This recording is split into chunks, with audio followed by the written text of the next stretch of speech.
आता एक महत्त्वाची बातमी सविस्तर। गडचिरोली जिल्ह्याला आज भारतीय हवामान विभागाकडून ऑरेंज अलर्ट जारी करण्यात आलाय। रात्रभर सुरू असलेल्या मुसळधार पावसामुळे जिल्ह्यातील जनजीवन विस्कळीत झालंय। अनेक ठिकाणी नदी नाले दुथडी भरून वाहू लागलेले आहेत, त्यामुळे सखल भागात पाणी साचलंय। नागरिकांना मोठ्या अडचणींचा सामना करावा लागतोय।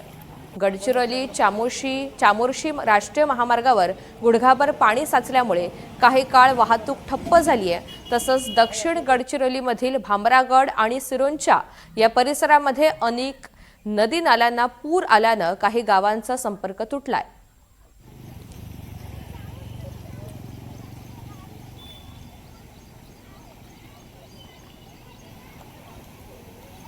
तर या सगळ्या संदर्भात अधिकची माहिती जाणून घेऊयात। मनीष रक्षमवार आपल्या सोबत आहेत। मनीष, सध्या तुम्ही कोणत्या परिसरामध्ये आहात आणि तिथे काय स्थिती आहे? ऋतुजा, मी गडचिरोली जिल्ह्यातील सर्वात रिच एरिया म्हणता येईल आपल्याला कन्नवार या परिसरामध्ये आहे। बघू शकता या कन्नवार परिसरामध्ये गुडघाभर पाणी जमा झालेलं आहे आणि एकंदरीत फक्त हा रात्रभर झालेल्या पावसामुळे हे चित्र झालेलं आहे तयार या ठिकाणी। आणि प्रत्येक वर्षी या ठिकाणी हे चित्र निर्माण होते।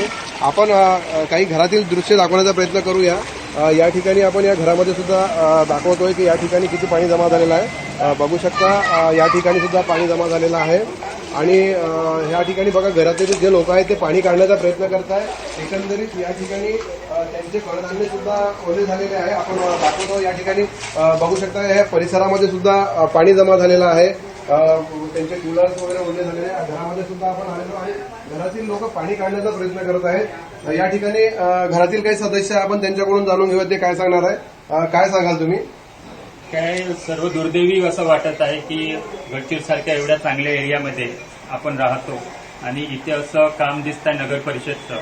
म्हणजे पाणी क्लॉक तर नेहमीच होतं इथे आणि फर्स्ट टाइम हा म्हणजे रोड झाल्यानंतर नाल्या झाल्यानंतर पाणी आता घराच्या आत यायला लागलं। अगोदर अंगणात राहायचा, पोर्चपर्यंत यायचा, पण फर्स्ट टाइम हा एक्सपिरियन्स करता की घराच्या आत यायला लागलं।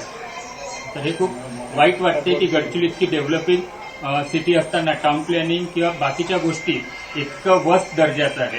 कारण की आपल्याकडे खूप सारे एक्सपिरियन्स आहे। नागपूर बघतो आपण, बँगलोर, मुंबई, ज्याच्यामध्ये हे वॉटर क्लॉक किंवा ड्रेनेज क्लॉकचे खूप सारे इश्यू आपल्याला बघायला मिळतात आणि तिथे पूरजन्य परिस्थिती निर्माण होते। तर गडचिरोलीकडे असं खूप एक काय म्हणतात मोटिवेशन म्हणू शकता, एक प्लॅन आहे की या सिटीचं बघून आत्ताच एवढ्यासारख्या डेव्हलपिंग सिटीला आपण चांगल्या पद्धतीनं प्लॅन करायला पाहिजे।